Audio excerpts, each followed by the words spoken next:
to fold. And since then, she's been a pretty steady character. So there was that, and then Archie, a few like kind of like highlights, things along the way that have helped my career. Probably the other big thing that happened was in 2010, I created Kevin Keller, who is the first gay character in Archie. And when that came about, when the folks at Archie were trying to bring in a lot of new characters. The previous two owners of the company had passed away in 2008. So then their family members came in and took over. And then they were younger, and they were like, Archie, why it's very white. It's very white 1950s, and like, I know, we're trying to, update this place a bit.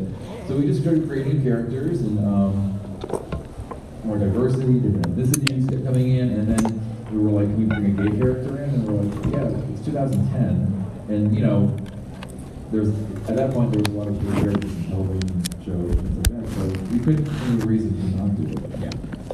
So Kevin came on board, and the character took off right away. It was very popular. Now Kevin's just part of Riverdale. Nobody, it's not a big deal anymore. Now he's on the show Riverdale. Just another character. Just another character now. So that's what we were hoping for. Yes. We wanted Kevin to blend in with Riverdale, so that's been really good. And I've just been, I keep busy working on, I still work on pretty much classic Archie, because there's still, even though with Riverdale there's like a new style of Archie, but I still work on the classic, and I do a lot of the crossovers, including Archie Meets Kiss. I just finished Archie Meets Batman 66. I've done Archie Meets Sharknado. I've done Archie Meets Glee. I've done, I know there's more in there somewhere. But anyway, we're not doing a lot of crazy things. That's actually one of the questions that I have here. It's how these crossovers came about. Because the first time I heard about Archie, Predator, or any of these other guys, like, what? How did this happen? The first one was in the early 90s when it was Archie Meets the Punisher. Yes.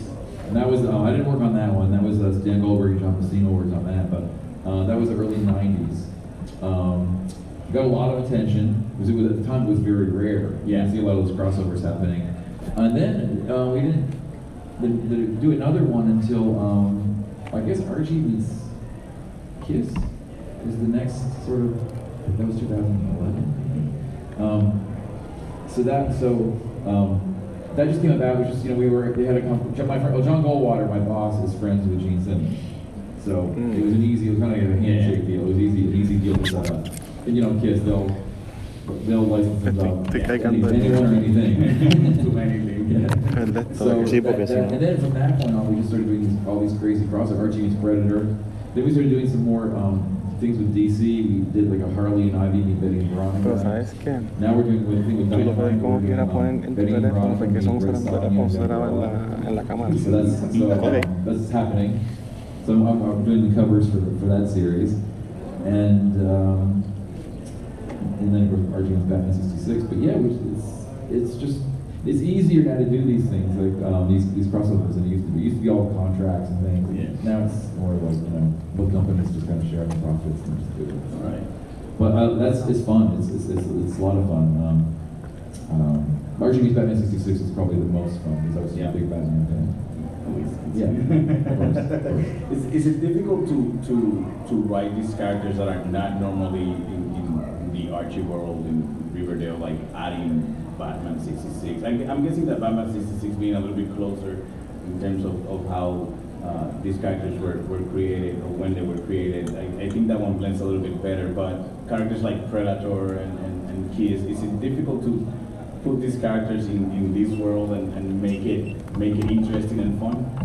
Well, it's not that difficult. I think the most difficult one I think now is they're trying to figure out how to do trying to get Vampirella and Red Sonja with Betty and Veronica is a challenge because it's just an odd combination of characters.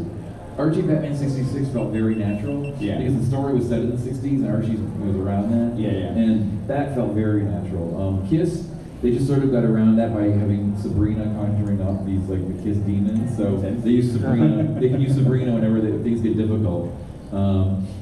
Glee was easy because you had just two high schools. Yeah. When we're getting together. But no, these writers figure out a way to do it. And then Sharknado, of course, Sharknado's so ridiculous anyway that it doesn't have to make sense. So. Does anyone have any questions they want to ask? You have questions? Yeah. Come on. Yeah. Mic is open. Yeah. It's on, right? There you go. Hi, how are you? Hello. I just wanted to ask you, besides the Archie comics, obviously you have a long career of illustrating. Which would you say, like, if you could work as an illustrator in another kind of comic book, in any story you would like which one would you choose and why? If I could just pick something randomly that I wanted to do, I grew up being like a huge fan of the Legion of Superheroes at DC. So I would take something like that, it has like a classic sort of feel to it. If I could pick and choose. There's other just random things I like I always like Plastic Man. So there's characters that I really like that I probably won't get a chance to work on, but never say never because Archie could team up with them. That's how I'm going to work on it. If Archie teams up with them, that's how I'm going to work on it. But every once in a while I work on a project that's like weird. Like I did some art for the DC The Changing Girl series a couple years ago. And so I know editors at Comic Cons and stuff, so if I see that something that's over my phone, just work on something different. No, I did a lot of art for Valiant years ago, and I'm not really associated with Valiant, but they were nice enough to let me do covers and stuff. So, but yeah, if I could pick, I'd pick like Legion of Superheroes. So. Thank you very much. Thanks. Great choice. Just love those characters. And I don't think that they get the attention that they deserve. No, nobody does them right. Right? He doesn't right. How difficult could it be to write about characters from the far, far future? I just go back to the past and reboot them the way they used to be. And so, any other questions? No? You have questions? Yeah. Or you can scream it from there, it's okay, man. I was thinking about what makes crossovers work, specifically after 2011. Like before you said, one of the previous ones was Punisher meets Archie, but it wasn't something that was looked at closely enough other than when Marvel and DC crossed over. What do you think led to that big boom in crossovers being famous up to this year? It really is just about sales. I mean, it's all, people are always interested in something bizarre. Archie and his Kiss was strange. And plus there's such a huge legion of Kiss fans, they will buy anything. Still, yeah. They will. And so the combination just was worked. Yeah. And I don't think any of the combinations, any of the team ups have done poorly. It's also, a great creative outlet for us because it's just something different. Yo creo So I don't see se está them muriendo la stopping. me queda un poquito. Que no me la lleve para casa y para cargarlo. And now we work with DC, so I think there's going to be there's going to be Dark Horse coming up. Well, then also Archie vs. Predator 2 is coming out this summer. So that's the first time we've done a team up where we return.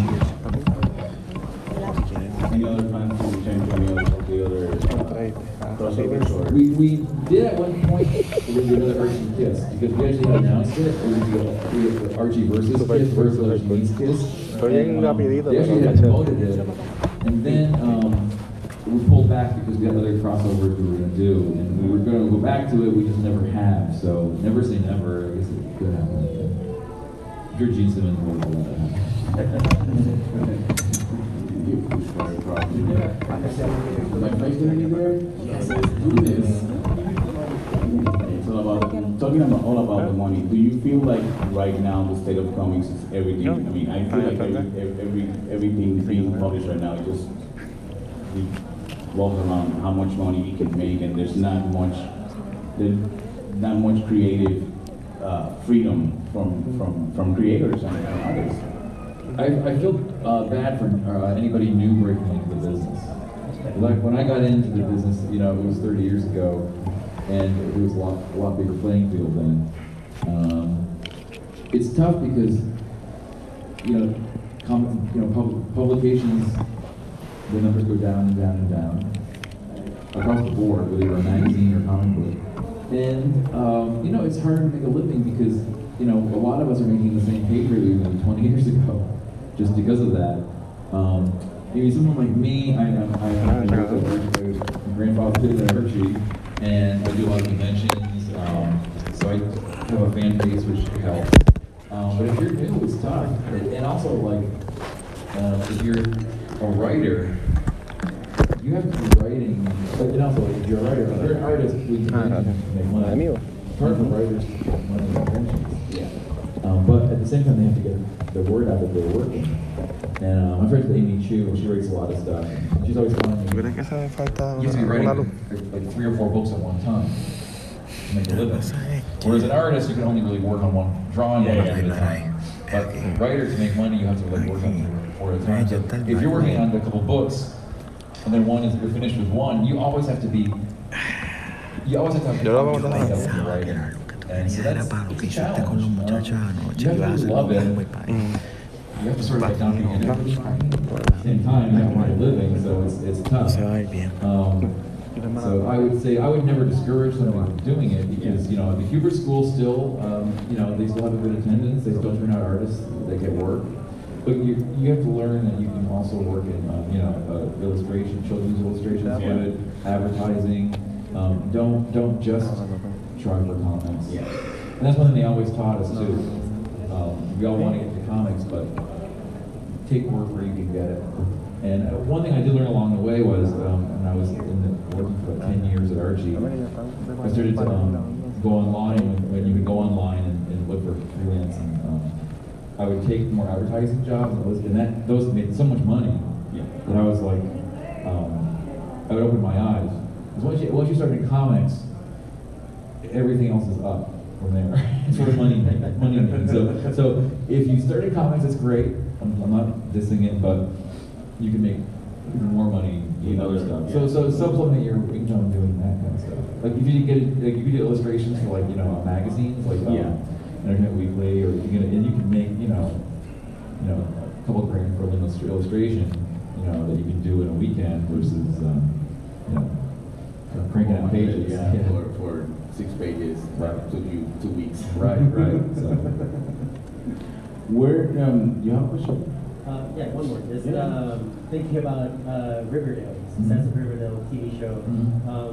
Do you feel like that has influenced the creation of new stories? Are there expectations that it should be a little bit closer to what we see in Riverdale, or are you pretty much left your own devices? Well, yeah, Riverdale's interesting because it's definitely helped the Archie brand. Obviously, it's brought in a lot of readers. Because a lot of kids watch Riverdale, they didn't even know it's based on a comic book. So fortunately, their parents explained to them that it is. So we've picked up a lot of new readers who want to find out where Archie comes from, which is good. It has definitely influenced us. I mean, I still do classic Archie, but sometimes it crosses over. Like when I do covers, they'll say, you know, make it look a little like Riverdale-ish. So the characters might look a little bit more like the Riverdale ones. And, we did a book called Your Pal Archie, which was like kind of like a hybrid of classic and Riverdale. So Riverdale does affect things. But you know, at the same time, we're nowhere we would be without Riverdale. Because when Riverdale came in, we really needed that Riverdale to happen. And then we got Sabrina now, which has been really successful. And then we got Katie coming out in the fall. So there's a. I don't know about that one. I'm going to be honest. I haven't seen Riverdale yet. Sorry. So, talking about going back to Kevin Keller, when you created this character, well, now we know what made you do it. Was it just that let's add a character? Just because you need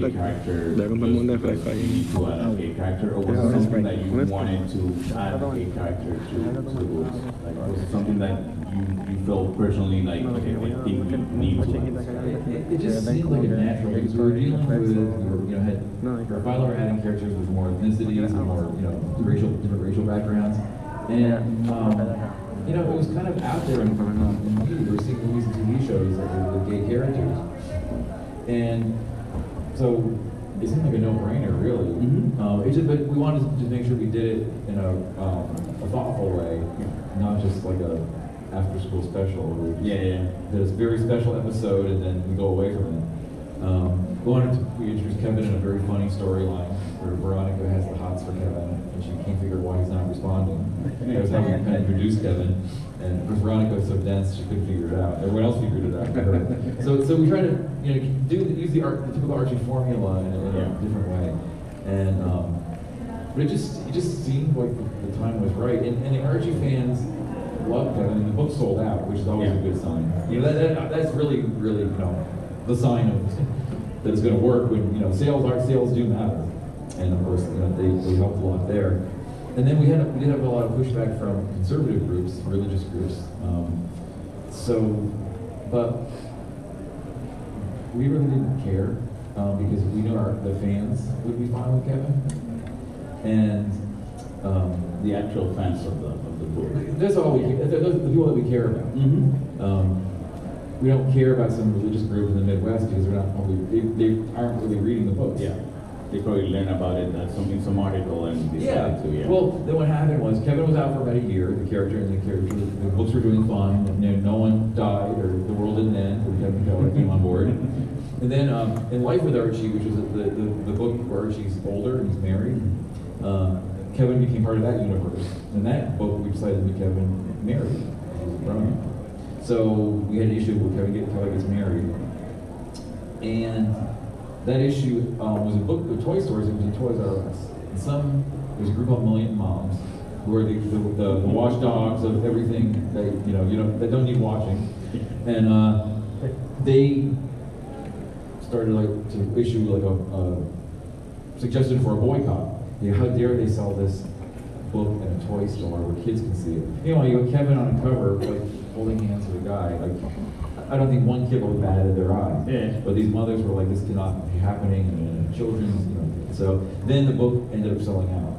The book actually was doing okay, but it wasn't selling out or anything. So they actually pushed it over the top to sell out. Sometimes that works, right? In that case, it did. And then we were hoping they would come and complain about every other project we would do because they would help it sell out.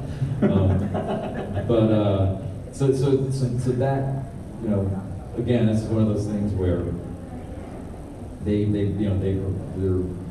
propelled it into making the news, and it worked in our favor. And again, the story was very thoughtful, and I guess the controversy with Kevin was that they thought because it's a gay character and Archie's like a family-friendly children's medium that the two can't coexist. Whereas now you're seeing on the Disney Channel shows about gay characters and things like that. So they can exist, and then the world's not going to explode.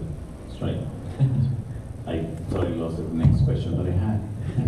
Oh, there you go. Perfect. That's what I gather, they seem to be pretty open-minded over there at Archie Comics whenever you're writing stories. Has there been any restrictions as to keeping the classic Archie brand wholesome in certain aspects? Because we know the world is changing, inclusion, diversity is needed.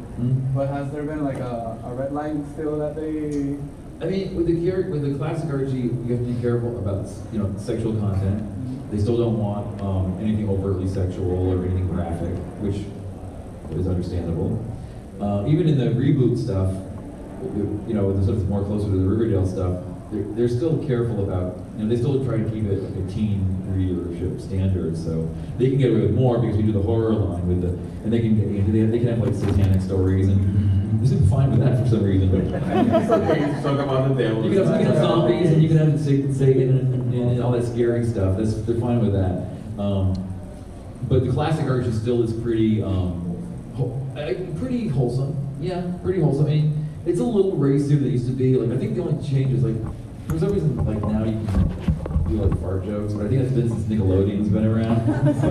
so now fart jokes in that kind of humor, the bathroom humor, I guess, is acceptable. Where even when I started there, that was out of the question. But it's really hasn't changed much. It hasn't changed much, and I think that's good because people looked up the classic Archie as something they can kind of rely on and count on, and people don't want it to change too much. They want it to change a little bit. They want it to move along with the times, but they still want things to be pretty much the same. I mean, and the good thing with this line is that they have other options. in the same universe. Well, I mean, the Archie universe, I mean, Archie's so diverse, the whole lineup, because you've got Riverdale, you've got the horror lineup, you've got classic. So there's like an Archie for anybody. You know, and Archie's very pliable to any kind of situation, which is why we can team up Archie with Predator or Glee. You know, it's the characters are very flexible.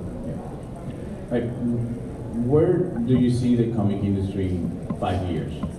Oh boy. I don't know. I mean, you know, you hear about how like floppy comics, 32-page comics, it's a break-even thing at best. I mean, you know, the top, the big number, like the 100,000 seller issues, they make money, but you know, how many comics sell that many? I mean, yeah, most comics are selling around like, you know, 10, 15,000 copies, which is sort of like a cutoff number of profitability. It's all about trades. I mean, as long as these can be put into trades that make money, but again, you know, how much, you know, when floppies are only selling, you know, 3,000 copies, you can't sell a floppy for $20. Definitely. So, I mean, starting to see a little bit more digital to trade. So maybe it'll be, you know, and I guess, you know, digital comics, I guess there is some profitability, but again, hasn't taken over. Yeah. Like 10 years ago, they were thinking that digital was going to take over everything. It hasn't. So I don't know. All I see is, you know, I don't think DC Marvel are going anywhere, and there's still 1 million comics being published. So Way too many, yeah. Way too many right now. So I just think that, you know, there's always going to be an audience for book comics. There's always for good comics, and you know, I guess I think manga stuff's going pretty well. So I don't know. And hopefully, I'll just keep. You know, we do stuff that I work on the digest too, and I'm not doing other stuff. And the digests are still our bestseller. Yeah. You know, we still sold 100,000 copies of the digest, which is crazy. It's all 3 weeks, 2 or 3 weeks. It's all newsstand, but Archie is, we're kind of like not like the other companies. We're in a weird realm because we still make more money from the newsstand. Yeah. With those digests. Yeah. If you know, we don't, the comic shop market for Archie is it's a lot better since Riverdale, but it's still all about the digest. Yeah. It's still. Yeah, you don't see comic books anymore at the grocery store like that. That's how I used to get my comic books way back when grocery store and the pharmacy around town. Yeah, you will have them. I feel like although the industry is still a solid one, it needs to change some things, and I feel like one of those things should be that monthly issues that format should change.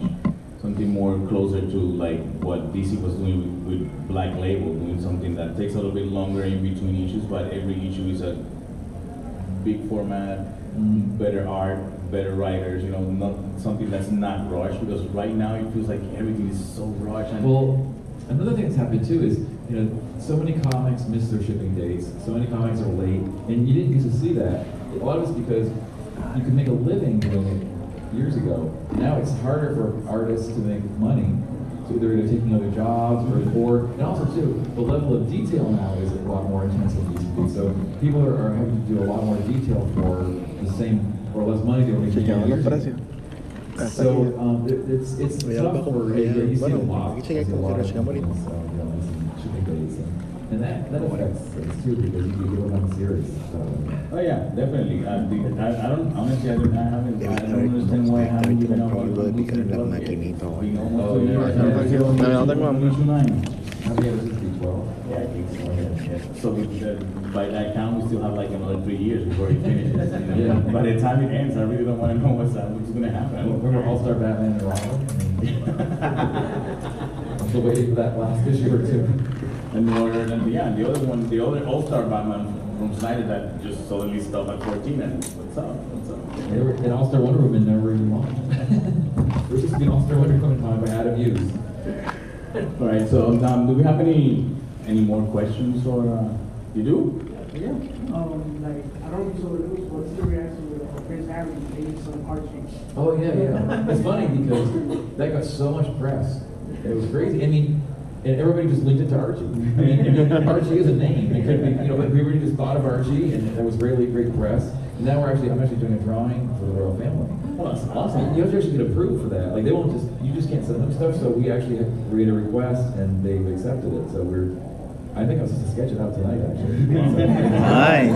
I have to get it approved. I have to send it to my boss. They have to approve it. But so once we get that going, it'll be, Está súper cool. it'll be out there. It's funny how something so simple as giving someone a sketch of them, it has to go through so many hoops to get there, right? I mean, normally, like, we've done, we actually did something like when Obama was president. Boy, he's so great. I would do, Vamos a tener que we darle did eso, sketch of que Obama esté pegado en la mesa. and the Archie. Pasa We just cuando did pasa con el something micrófono, no hay que pasarle por la frente a la cámara. But I guess the royal family, there's like a protocol. It's royal. All right, guys. If you guys don't have any other questions, is there anything else you'd like to add of your experience in your career as a comic book artist and writer? Yo traje todos los cables que Just tengo en that casa, que a ver si I'm yo tengo really ahí. lucky, feel very fortunate. Sí, no practicar. that I've been able to Usas tú mi do this celular long. Esa es una, acuérdate que son dos puertos diferentes. Sí, ok, que vamos a ver. Thanks to conventions, I do like so many conventions and I love them. So it's like another, that's the one area where I would say it's been a real big plus for comic book artists. In the last decade, comic conventions have been a huge deal. Yeah. And especially for some of the artists who are able to meet who have been working a while, and there's like a whole fan base that they rediscovered. So on that level, I can't quite understand how these conventions are thriving because as the comic book industry seems to drop, these conventions are just like crazy. So the fans are there. I guess it's still by No, movies mira, en esa misma mesa donde está. but no, it's really, I'm just really grateful that I can just draw still. For This is for me. You know, it's great. Remember the question that I had that I lost a minute ago? Do you feel, did you expect it for the character Kevin to be accepted and be where it is right now when you first created Sí, it? no, vamos a Do you poner see ahí. it like being welcomed by the fans and as it has been? Well, I felt the Archie fans would be fine, but you never know with characters because I've created other characters for Archie that have just kind of died, but you know, they just didn't go anywhere. So you just don't know. You really there's characters I like that I don't know why they didn't take off. But you know, it also helps when Riverdale came out, Riverdale, you know, that really, you know, anything that led into Riverdale did pretty well. How does it feel to see that character on TV right now? It's pretty interesting. I mean, I wish they would do more of this sometimes, but I like the actor. Yeah, he's good. No, it's weird. It's weird. Yeah, I'll be watching it, and then I'll think, oh yeah, you know, and you forget about it, and it's interesting. And there's other characters too, like people that may not know it, but like Joy had sister Jellybean on the show. I created her. I created well, Ginger Lopez is a character created something on Katie King. So I've done about 6 characters that have popped up.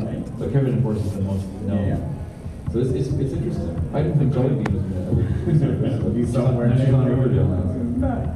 All right, guys. Yeah, we have.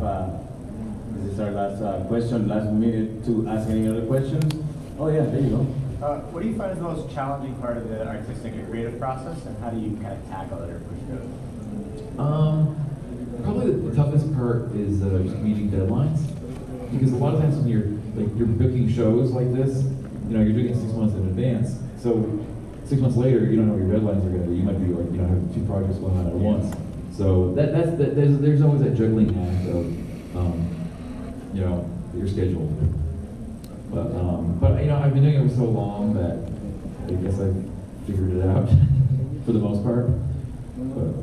But just stay off social media a lot too, because if you're on Facebook for like 6 hours, that can really, that's a page you could have drawn. Yeah. You know? He's gonna go in and check real quick what I have 6 hours later. Oh, Yeah, that happens. It happens a lot. Dan, thank you so much for being here with us and taking some time to answer all our questions and laugh with us and spend some time with us. Thank you. We're really happy that you're here, and we hope to see you soon again. Sounds good, thank you. All right, let's